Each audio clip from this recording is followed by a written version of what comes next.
Hi ಸ್ನೇಹಿತರೆ, ಎಲ್ಲರಿಗೂ ನಮಸ್ಕಾರ. ನೋಡಿ, ಗೃಹಲಕ್ಷ್ಮಿ ಯೋಜನೆಯ ಪ್ರತಿಯೊಂದು ಫಲಾನುಭವಿಗಳಿಗೆ ಸರ್ಕಾರದಿಂದ ಯುಗಾದಿ ಹಬ್ಬದ ಪ್ರಯುಕ್ತ ನಾಳೆ ಶುಕ್ರವಾರ ಮಾರ್ಚ್ 28ರಂದು 6,000 ಹಣನ ಜಮಾ ಮಾಡ್ತಾ ಇದೆ. ಗೃಹಲಕ್ಷ್ಮಿ ಯೋಜನೆಯ 4,000 ಹಣ ಮತ್ತು ಅನ್ನಭಾಗ್ಯ ಯೋಜನೆಯ 5 ತಿಂಗಳ 2,000 ಹಣ, ಒಟ್ಟಾರೆ 6,000 ಹಣನ ಕರ್ನಾಟಕದ 27 ಜಿಲ್ಲೆಗಳಿಗೆ ಸರ್ಕಾರ ಜಮಾ ಮಾಡ್ತಾ ಇದ್ದು, ಈ 6,000 ಹಣಕ್ಕೆ ಸರ್ಕಾರ 5 ಹೊಸ ನಿಯಮಗಳನ್ನ ಕೂಡ ಜಾರಿಗೆ ತಂದಿದೆ. ಹಾಗಾದ್ರೆ ಬನ್ನಿ ಸ್ನೇಹಿತರೆ, ಸರ್ಕಾರ ಜಾರಿಗೆ ತಂದಿರುವ ಆ 5 ನಿಯಮಗಳು ಏನು ಮತ್ತು ಯಾವ ಜಿಲ್ಲೆಗಳಿಗೆ ಸರ್ಕಾರ 6,000 ಹಣನ ಜಮಾ ಮಾಡ್ತಾ ಇದೆ ಅಂತ ನಾನು ನಿಮಗೆ ಈ ಒಂದು ವಿಡಿಯೋದಲ್ಲಿ ತಿಳಿಸ್ಕೊಡ್ತಾ ಇದ್ದೀನಿ. ಅದಕ್ಕಿಂತ ಮೊದಲು ನೋಡಿ ಸ್ನೇಹಿತರೆ, ನೀವೇನಾದ್ರೂ ಇನ್ನೂ ಕೂಡ ನನ್ನ ಚಾನೆಲ್ ನ ಸಬ್ಸ್ಕ್ರೈಬ್ ಆಗಿಲ್ಲ ಅಂದ್ರೆ ದಯವಿಟ್ಟು ಪ್ರತಿಯೊಬ್ಬರು ಚಾನೆಲ್ ನ ಸಬ್ಸ್ಕ್ರೈಬ್ ಮಾಡ್ಕೊಳ್ಳಿ, ಹಾಗೆ ವಿಡಿಯೋಗೆ ಒಂದು ಲೈಕ್ ನ ಕೊಡಿ. ಹೌದು ವೀಕ್ಷಕರೇ, ಗೃಹಲಕ್ಷ್ಮಿ ಯೋಜನೆಯ ಪ್ರತಿಯೊಂದು ಫಲಾನುಭವಿಗಳಿಗೆ ಸರ್ಕಾರದಿಂದ ಯುಗಾದಿ ಹಬ್ಬದ ಪ್ರಯುಕ್ತ 6,000 ಹಣನ ನಿಮ್ಮ ಬ್ಯಾಂಕ್ ಖಾತೆಗೆ ಜಮಾ ಮಾಡ್ತಾ ಇದ್ದಾರೆ. ನಾಳೆ ಶುಕ್ರವಾರ ಮಾರ್ಚ್ 28ರಂದು ಕರ್ನಾಟಕದ 27 ಜಿಲ್ಲೆಗಳ ಪ್ರತಿಯೊಂದು ಫಲಾನುಭವಿಗಳಿಗೆ ಗೃಹಲಕ್ಷ್ಮಿ ಯೋಜನೆಯ 2 ತಿಂಗಳ 4,000 ಹಣ ಅಂದ್ರೆ 17 ಮತ್ತು 18ನೇ ಕಂತಿನ 4,000 ಹಣ ಮತ್ತು ಅನ್ನಭಾಗ್ಯ ಯೋಜನೆಯ ಪ್ರತಿಯೊಂದು ಫಲಾನುಭವಿಗಳಿಗೆ ಪೆಂಡಿಂಗ್ ಇರುವಂತಹ 5 ತಿಂಗಳ 2,000 ಹಣ, ಒಟ್ಟು 6,000 ಹಣನ ಪ್ರತಿಯೊಂದು ಫಲಾನುಭವಿಗಳಿಗೆ ಯುಗಾದಿ ಹಬ್ಬದ ಪ್ರಯುಕ್ತ ಸರ್ಕಾರ ಜಮಾ ಮಾಡ್ತಾ ಇದೆ. ನೀವು ಈ 6,000 ಹಣನ ಪಡ್ಕೋಬೇಕು ಅಂದ್ರೆ ಸರ್ಕಾರ ಪ್ರತಿಯೊಂದು ಫಲಾನುಭವಿಗಳಿಗೆ 5 ಹೊಸ ನಿಯಮಗಳನ್ನ ಜಾರಿಗೆ ತಂದಿದ್ದು, ಈ 5 ನಿಯಮಗಳ ಆಧಾರದ ಮೇಲೆ ಪ್ರತಿಯೊಂದು ಫಲಾನುಭವಿಗಳ ಒಂದು ದಾಖಲಾತಿಗಳನ್ನ ಮರುಪರಿಶೀಲನೆ ಮಾಡಿ ನಿಮ್ಮ ಬ್ಯಾಂಕ್ ಖಾತೆಗೆ ಸರ್ಕಾರ ಹಣ ಜಮಾ ಮಾಡುತ್ತೆ.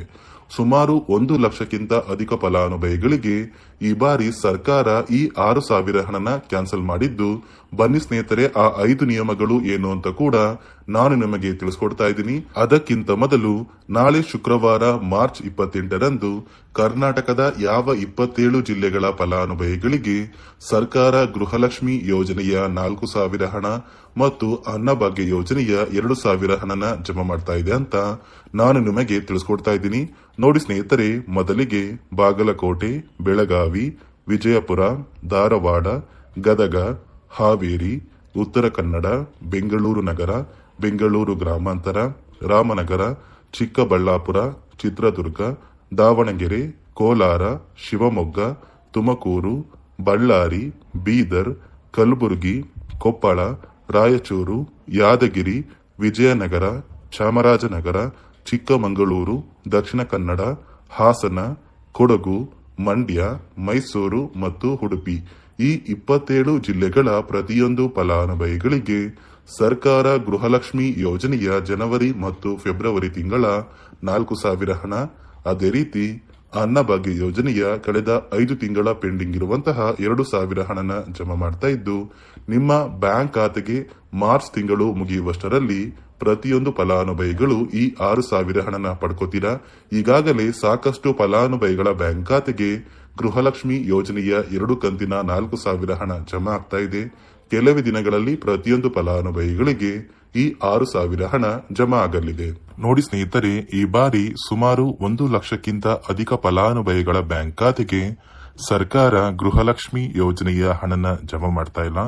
ಕಾರಣ ಏನು ಅಂದ್ರೆ, ನಿಮ್ಮ ಬ್ಯಾಂಕ್ ಖಾತೆಗೆ ಡಿಬಿಟಿ ಮೂಲಕ ಹಣ ಜಮಾ ಮಾಡುವಂತಹ ಸಂದರ್ಭದಲ್ಲಿ ಸರ್ಕಾರ ಸಾಕಷ್ಟು ಫಲಾನುಭವಿಗಳ ಒಂದು ಬ್ಯಾಂಕ್ ಖಾತೆಗೆ ಹಣ ಜಮಾ ಮಾಡೋದನ್ನ ಕ್ಯಾನ್ಸಲ್ ಮಾಡಿದೆ. ಯಾಕಂದ್ರೆ ಇತ್ತೀಚೆಗೆ ಹಣಕಾಸು ಇಲಾಖೆ ಜಾರಿಗೆ ತಂದಿರುವ 5 ನಿಯಮಗಳ ಆಧಾರದ ಮೇಲೆ ಪ್ರತಿಯೊಂದು ಫಲಾನುಭವಿಗಳಿಗೆ ಸರ್ಕಾರ ಈ ಒಂದು ಹಣನ ಜಮಾ ಮಾಡ್ತಾ ಇದ್ದು, ಯಾರೆಲ್ಲ ಫಲಾನುಭವಿಗಳು ಈ ನಿಯಮಗಳನ್ನ ಪಾಲಿಸಿಲ್ಲ, ನಿಮ್ಮ ಬ್ಯಾಂಕ್ ಖಾತೆಗೂ ಕೂಡ ಹಣ ಜಮಾ ಆಗೋದಿಲ್ಲ. ಹಾಗಾದ್ರೆ ಬನ್ನಿ ಸ್ನೇಹಿತರೆ, ಸರ್ಕಾರ ಜಾರಿಗೆ ತಂದಿರುವ ಆ 5 ಹೊಸ ನಿಯಮಗಳು ಏನು ಅಂತ ನಾನು ನಿಮಗೆ ತಿಳಿಸ್ಕೊಡ್ತಾ ಇದ್ದೀನಿ. ನೋಡಿ ಸ್ನೇಹಿತರೆ, ಮೊದಲನೆಯ ಒಂದು ನಿಯಮ ಬಂದು, ಸಾಕಷ್ಟು ಫಲಾನುಭವಿಗಳು ಹೊಂದಿರುವಂತಹ ಒಂದು ರೇಷನ್ ಕಾರ್ಡ್ ಏನಿದೆ, ಆ ಒಂದು ರೇಷನ್ ಕಾರ್ಡ್ ನ ಮನೆಯ ಸದಸ್ಯರ ಪ್ರತಿಯೊಬ್ಬರ ಒಂದು ಆಧಾರ್ ಕಾರ್ಡ್ ನ ನಿಮ್ಮ ರೇಷನ್ ಕಾರ್ಡ್ಗೆ ಕಡ್ಡಾಯವಾಗಿ ಲಿಂಕ್ ಮಾಡಿಸಬೇಕು. ಅಂದ್ರೆ ಈ ಒಂದು ಲಿಂಕ್ ಮಾಡಿಸುವಂತಹ ಒಂದು ಪ್ರೊಸೀಜರ್ಗೆ ಸರ್ಕಾರ KYC ಅಂತ ಕರೀತಾರೆ. ನಿಮ್ಮ ರೇಷನ್ ಕಾರ್ಡ್ಗೆ ಇನ್ನೂ ಸಹ KYC ಆಗಿಲ್ಲ ಅಂದ್ರೆ ನಿಮ್ಮ ಬ್ಯಾಂಕ್ ಖಾತೆಗೆ ಸರ್ಕಾರ ಮುಂದಿನ ದಿನಗಳಲ್ಲಿ ಗೃಹಲಕ್ಷ್ಮಿ ಯೋಜನೆಯ ಹಣನ ಕ್ಯಾನ್ಸಲ್ ಮಾಡುತ್ತೆ. ಅದೇ ರೀತಿ ಎರಡನೆಯ ಒಂದು ನಿಯಮ ಬಂದು ಸಾಕಷ್ಟು ಫಲಾನುಭವಿಗಳು ಕಳೆದ 3 ತಿಂಗಳಿಂದ ಸರ್ಕಾರದಿಂದ ಬರ್ತಾ ಇರುವಂತಹ ಒಂದು ರೇಷನ್ ಏನಿದೆ ಅಂದ್ರೆ ಉಚಿತ ಅಕ್ಕಿ ಏನಿದೆ ಈ ಒಂದು ರೇಷನ್ ನ ಪಡ್ಕೋತಾ ಇಲ್ಲ.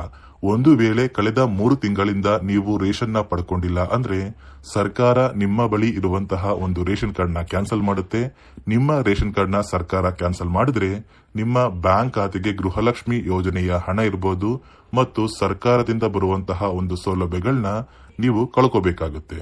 ಅದೇ ರೀತಿ ಮೂರನೆಯ ಒಂದು ನಿಯಮ ಬಂದು ನೋಡಿ ಸ್ನೇಹಿತರೆ, ನಿಮ್ಮ ಬಳಿ ಇರುವಂತಹ ಒಂದು ಆಧಾರ್ ಕಾರ್ಡ್ ಏನಿದೆ ಆ ಒಂದು ಆಧಾರ್ ಕಾರ್ಡ್ ನ ಕಳೆದ 15 ವರ್ಷಗಳಲ್ಲಿ ನೀವು ಯಾವುದೇ ರೀತಿಯ ಒಂದು ತಿದ್ದುಪಡಿನ ಮಾಡಿಸಿಲ್ಲ ಅಂದ್ರೆ ನಿಮ್ಮ ಬ್ಯಾಂಕ್ ಖಾತೆಗೆ ಸರ್ಕಾರ ಗೃಹಲಕ್ಷ್ಮಿ ಯೋಜನೆಯ ಹಣನ ಕ್ಯಾನ್ಸಲ್ ಮಾಡುತ್ತೆ.